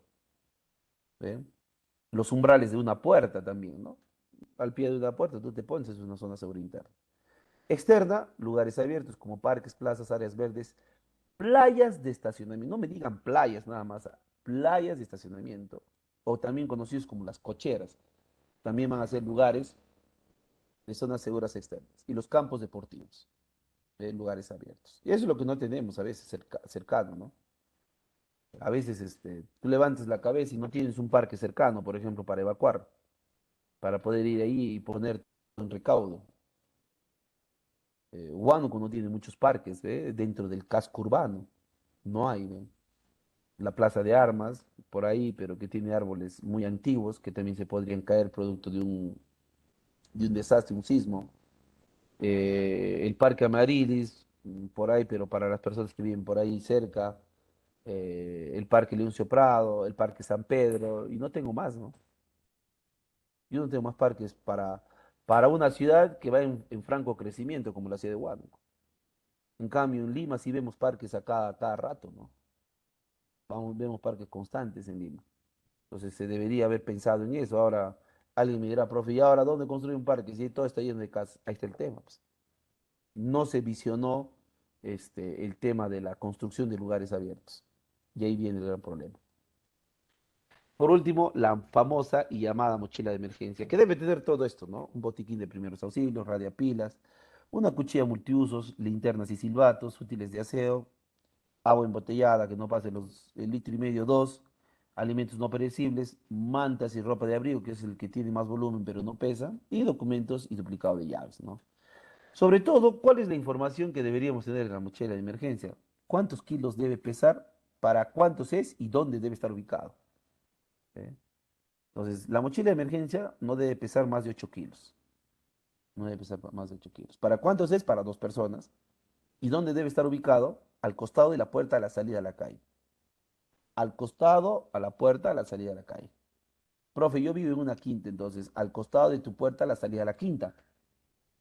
Porque tú no vas a poner tu mochila en la puerta de la quinta a la calle, ¿no? No tendría razón. Ahora alguien me decía, profe, he visto una recomendación dinero en monedas. Bueno, el dinero en monedas no es tan importante para mí. ¿Por qué? Porque ante un desastre, ¿qué cosa vas a comprar? Pues, si todo ha quedado destruido. Aparte de ello, te va a llegar la ayuda, ¿no? Yo no lo veo tan relevante el tema del dinero. Todo lo demás sí creo que es importante. Alguien me pregunta, profe, ¿para qué las radiapilas? Ah, porque ustedes saben que las telecomunicaciones, cuando hay un desastre, cualquiera sea aquel tipo, se cortan. Entonces, cómo vas a informarte lo que se haga a nivel nacional o lo que van a hacer con el lugar que ha ocurrido un desastre a nivel nacional? A través de una red de pilas. Profe, ¿por qué la cuchilla multiusos? Porque una cuchilla multiusos tiene la función de tijera, tiene la función de cuchillo, tiene la función de desarmador, ¿eh? Que es fundamental a la vez cuando hay un desastre, ¿no? Entonces, esa cuchita, inclusive que parece llavero, ¿no? Tiene casi la función de llavero, ¿eh? Entonces, todo ello es en parte a la mochila de emergencia que recomienda Defensa Civil. Con esto estaríamos terminando todo lo que es el SINAGER. No sé si hubiera alguna pregunta. ¿Ha quedado claro? ¿Mm? ¿Está quedando claro? ¿Ah? Muy bien. Entonces, ahora vamos a ver el siguiente tema que es la ciudadanía. Y justamente para hablar de la ciudadanía hay que definirlo, ¿no? Como la condición jurídica y política que las personas tenemos a partir de los 18 años. ¿Quién lo dice? ¿El profe de cívica? No. Lo dice la Constitución Política en el artículo 30. Y quien se encarga de darnos esta condición es la RENIC. Entonces, yo les voy a hacer dos preguntas. Escuchen, ¿ah? Tengo 17 años. Tengo 17 años. Y ya poseo el DNI de color azul. ¿Ya puedo ser considerado como ciudadano? ¿Sí o no? No, No, profesor. profesor. No. Tiene que No. cumplir 18. Muy bien. Cambio la pregunta. Tengo 19 años. No 18, sino 19. Tengo 19 años. Pero por descuido mío no he podido tramitar el DNI de color azul. Sigo con el DNI de color amarillo. ¿Soy ciudadano, sí o no? Sí, profesor. Sí, Sí, sí eres profesor. ciudadano. Pese a que tengo DNI amarillo. Sí. La respuesta es sí. La No, respuesta es sí. profe. ¿Cómo que no? ¿Por qué no? Sí, porque en el, ¿cómo se llama? Cuando apiles tu A ver, información, Hemer me dice que no. ¿Por qué no, Hemer? Porque aún no actualizaste tu dato en la RENIEC, pues. No has Sí, actualizado, pero ¿por qué yo tengo que actualizar si eso es automático? Si no, ¿cómo creen que dan su DNI de color azul? Hoy la reniega a las personas que tienen 17 años. ¿Ah? ¿cuándo vas? ¿Cuándo La vas, profe? reniega es automático, esa es una actualización automática. Es igual que un joven me decía, profe, es que todavía no está registrado en la RENIEC. ¿Qué? Si hoy el registro en la RENIEC en la RENIEC está desde que el momento que te registran a los primeros días de nacido. ¿Mm? Pues no confundan, ¿ah? ¿Saben por qué les hacía estas dos preguntas? Para hacer la última. ¿Qué es lo que te determina tu ciudadanía? ¿Tu DNI? O sea, esto. ¿Con esto yo soy ciudadano o mi edad? Tu edad. edad, la Mi edad. edad. Por eso es que las cosas cambian cuando uno es ciudadano. Cuando tú eres ciudadano, ya no simplemente vas a exigir derechos, sino, ¿qué más va a pasar? Deberes. Claro. Por eso te dice, ¿no? Todo ciudadano, o sea, toda persona de 18 años a más, tiene el derecho y tiene la capacidad de participar en la comunidad de manera pacífica y responsable. Esa palabrita es importante, responsable. ¿Qué significa esto? Que tú a los 18 años te haces responsable de lo que dices, pero lo más importante, de lo que haces.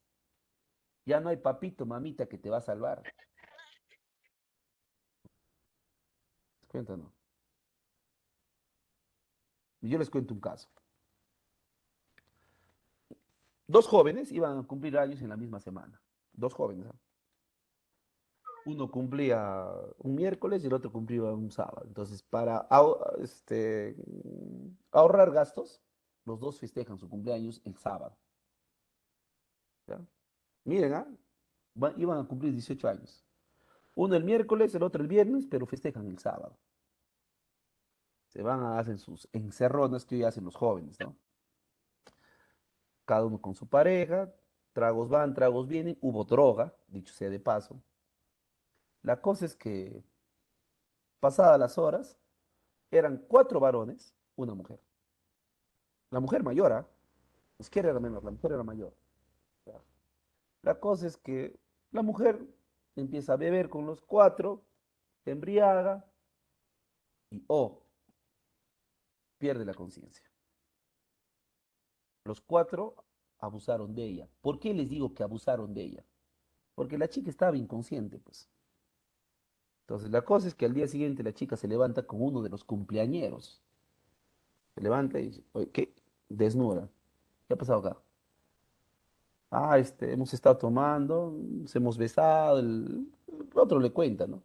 Pero yo en ningún momento he querido esto. Sí, he estado acá. Y el otro le responde, "Oh, pero tú sabías a lo que venías, ¿no? No, no, no, no, no, no confundas. El hecho que yo esté acá no significa que yo me preste para esto. Tú me has violado. No, ¿cómo haces? Sí, tú me has violado. Porque yo no he querido esto. Tú has abusado conmigo. Pues hasta ahí, la chica lo denuncia con quien había amanecido. Y cuando lo denuncia, ustedes saben, cuando hay denuncia de violación sexual, pasan por médico legista. El médico legista le evalúa, le hace la prueba también al varón y encuentra no solo la muestra de semen de quien había amanecido, sino encuentra muestra de semen de 3 personas diferentes. Entonces, lo primero que hace la chica dice, ¿qué pasó acá? No me acuerdo, si está inconsciente. Y le preguntan al quien queda detenido y le dice, no, no, primero entró él, luego entré él, yo fui el último. Los 4 denunciados por violación sexual. Escuchen, miren, estoy hablando de un tema serio. ¿Ah? Los 4 denunciados por violación sexual. Recién habían cumplido 18 años. Recién. Días de haber cumplido 18 años. Abren el proceso investigatorio, prisión preventiva para los 4. Y después de un par de meses sale la sentencia. ¿Cuánto creen que antes andaba por eso? 18 años. 18 años, profe. Y recién habían sido mayores de edad. Exactamente. Profe, ¿no les perdonaron por los días? No había perdón. 18 años. Por ahí salió la mamá de uno de ellos diciendo que era injusto. Ustedes saben que toda mamá siempre va a defender a su hijo, diciendo que la chica sabía a qué iba. Ella puede haber ido donde le dé la gana, puede haberse vestido como quisiera, pero eso no da derecho a que los otros inconscientemente hayan cometido este delito. ¿Te das cuenta? Consejo, moraleja, no te desesperes en ser ciudadano si luego no te vas a comportar como tal. Esa es la moraleja. Hay mucha gente que amenaza al papá, ¿no? Por si acaso, ¿ah? Yo voy a cumplir 18 años para que no me digas nada. Y ahí viene un elemento de la ciudadanía, la autonomía, ¿no? Hay muchos chicos que agarran, ya tengo 18 años. Luego les pasa algo, papito, mamita, ayúdame, estoy en la comisaría. Ya no te, tu papá, tu mamá, lo único que te podrán ayudar es ponerte un abogado, ¿no? Para que te defienda. Pero sacarte de ella, ¿no? Porque tú eres responsable de tus actos. ¿Te das cuenta o no te das cuenta? Entonces, muchos confunden el tener 18 años con querer hacer lo que le da la gana, ¿no? Y ahí viene el gran problema. ¿Qué más? Otro elemento, el reconocimiento de nuestros derechos, el ejercicio pleno de nuestros derechos y sobre todo el sentido de pertenencia a una comunidad política, ¿no? Nosotros a los 18 años ya podemos formar o pertenecer a un partido político. ¿Cuáles son los motivos que a una persona se le suspende la ciudadanía? Según el artículo 33 de la Constitución, 3 motivos. Primero, la resolución judicial de interdicción. Este es cuando un juez, a través de un proceso, declara que una persona no está en capacidades mentales para poder ejercer sus derechos como ciudadano. Profe, ¿quiénes? Por ejemplo, los que están en estado de coma o vegetal, 1. Los que sufren de esquizofrenia, 2. Los que sufren de Alzheimer, 3. Los que tienen el síndrome Down, pero en un nivel alto. Porque ustedes saben, hay personas que tienen síndrome Down y no necesitamos, y no necesitan de alguien, no son dependientes de alguien. Pero hay otros que tienen el síndrome Down y son como niñitos, ¿no? Entonces, a ellos se les tiene que suspender la ciudadanía a través de una resolución judicial de interdicción. Se les suspende. ¿Ve? ¿Por qué? Porque no están en capacidad de poder ejercer sus derechos como ciudadanos. Ni sus deberes tampoco, pues, obviamente. ¿Qué más? La sentencia con pena privativa de la libertad. Acá también presten atención. Presten atención, ¿ah? Porque a veces preguntan. En las cárceles hay dos tipos de presos. Los procesados, los que están con prisión preventiva, y los sentenciados, los que saben cuánto tiempo van a estar ahí. Entonces, ¿a quién se le suspende la ciudadanía? A los que están con sentencia. A los procesados no. Y para eso te hago una pregunta. Si yo estoy en la cárcel procesado, con prisión preventiva, 6 meses, ¿puedo ser candidato a un cargo, sí o no? Sí, Sí. ¿Por qué? Sí. que no te ¿Por qué? suspendieron la ciudadanía. ¿Por qué? No te ¿Por qué puedo suspend- ser candidato? no te suspendieron la ciudadanía, profe. Esa es otra cosa. ¿Por qué puedo ser candidato? Por algo simple, pues chicos, porque todavía no me han demostrado si soy responsable o no de lo que me han acusado. Cuando yo soy procesado, yo puedo salir en libertad en cualquier momento, como también me pueden sentenciar. ¿Te das cuenta o no te das cuenta? ¿Ah? Por ejemplo, Keiko. Keiko está procesada por la justicia peruana, pero ha sido candidata para presidente, ¿sí o no? Sí. ¿Sí? ¿Por qué? Porque es procesada, pues. Y de ella todavía no acaba su juicio, ¿no? Ahora, si ella lo sentencian, ahí sí ya no va a poder postular a ningún cargo, pues. Pero mientras tanto, ella puede ser candidata para presidente, para congresista, para alcalde, para regidora, para consejera o para gobernadora regional del lugar donde postule, en Líbano. ¿Te das cuenta? Pues me estoy dejando entender o no. Muy bien. Por último, sentencia con inhabilitación de los derechos políticos. Este es para los corruptos, ¿no? Ya los corruptos lo están inhabilitando por años. Para mí debe ser para toda la vida. Profe, me decía un joven, profe, todos merecemos una segunda oportunidad. Dígame, ¿un corrupto merece una segunda oportunidad, sí o no? Que me digan una razón a alguien para darle una segunda oportunidad. No, profe. Quiere ser corrupto porque quiere. Si en la primera vez nos ha robado, ¿quién te garantiza que en una segunda vez no lo va a hacer y ya está mejor? Por eso es que yo creo que a los que han sido autoridades se les debe inhabilitar para toda la vida de ocupar no solo el mismo cargo, sino cualquier otro cargo público. Cualquier otro cargo público. Profe, pero todos tenemos derecho a trabajar. Profe, todos tienen ese derecho. Nadie lo discute. Pero cuando te roban al Estado, para mí ese derecho se pierde. ¿Mm? Por eso yo creo que la inhabilitación debe ser por vida. En cuanto al artículo 34 y 35, ¿qué nos dice el artículo 34 sobre las Fuerzas Armadas y Policiales? Escuchen, actualmente los militares y policías tienen el derecho a sufragar y a la participación ciudadana, a participar en actividades partidarias o manifestaciones, ni realizar actos de proselitismo mientras no hayan pasado a la situación de retiro. A ver, parece ser confuso, pero te lo voy a explicar. Si actualmente yo soy policía, ¿puedo votar? Sí. ¿Puedo ser candidato? No. ¿Puedo hacer campaña política? No. ¿Puedo apoyar una manifestación? No. ¿Por qué? Porque soy una autoridad en actividad. Cuando yo siendo policía voy a postular para un cargo, hacer campaña, cuando yo renuncie al cargo de policía o de militar. Eso te dice el artículo 34. Lo único que ahorita tienen los militares y policías a nivel político es votar. Ellos tienen derecho de votar. Nada más. Si quieren lo demás, tienen que renunciar a los cargos. Tanto a la policía como también a las Fuerzas Armadas. ¿Ha quedado claro lo que dice el artículo 34 entonces? Muy bien. ¿Qué nos dice el artículo 35? Nos dice que las organizaciones políticas, ¿no? Los ciudadanos pueden ejercer sus derechos individualmente o a través de organizaciones políticas como partidos, movimientos o alianzas, conforme a la ley. Tales organizaciones concurren a la formación y a la manifestación de la voluntad popular. Su inscripción en el registro correspondiente les concede la personalidad jurídica. ¿Eso qué significa? Que nosotros a los 18 años, o sea, siendo ciudadanos, podemos formar organizaciones políticas. ¿Para qué? Para poder ser autoridades, porque si yo quiero ser autoridad y no pertenezco a un partido o una organización, no lo va a poder lograr. Entonces les pregunto, ¿qué cargo una persona a los 18 años puede ocupar? ¿Qué cargo político? Elegido por el pueblo. Más claro todavía. ¿Qué cargo? ¿Ah? ¿A los 18 años yo puedo ser presidente del Perú, sí o no? No, ¿Cómo que cualquiera, Gianmarco? No. ¿Sí? ¿Sí, Vanessa? ¿A los 18 años usted puede ser presidente del Perú? no, profe, tiene un No. requisito mínimo. No, ¿Cuánto es profesor. la edad para ser presidente? ¿Cuánto es la edad para ser presidente en el Perú? Años.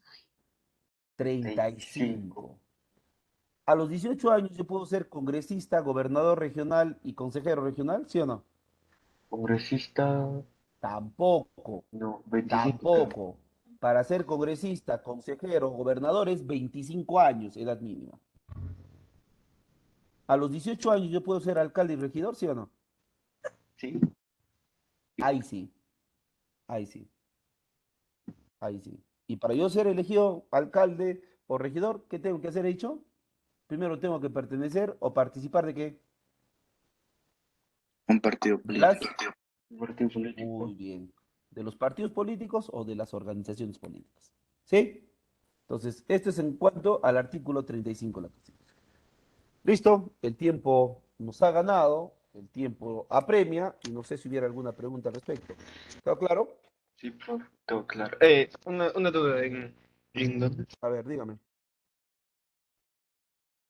Sí, le escucho, dígame. Cuando... dijo, ¿Ah? ¿Alguna pregunta? No lo escucho, o si lo puede escribir sería más importante. ¿Sí? Gemer, algo me está queriendo preguntar. sí, profe, era sobre la suspensión de la ciudadanía, pero no recuerdo Ya. muy bien en qué parte. Ya para la próxima, cuando quieren preguntar, al último, apunten y me lo lanzan la pregunta, o si no, lo escriben en el chat. Ok, profe, ¿Ya? Listo, no se preocupe. ¿Alguien gracias. más? Listo, chicos. Que tengan buenas tardes, buen provecho. Dios mediante, nos encontramos el próximo martes a la misma hora por el mismo canal. No se lo pierdan el próximo capítulo. Cuídense, hasta la próxima. Profesor, cuídese. Hasta la Profesor, próxima, linda profesor, cuídese. tarde también.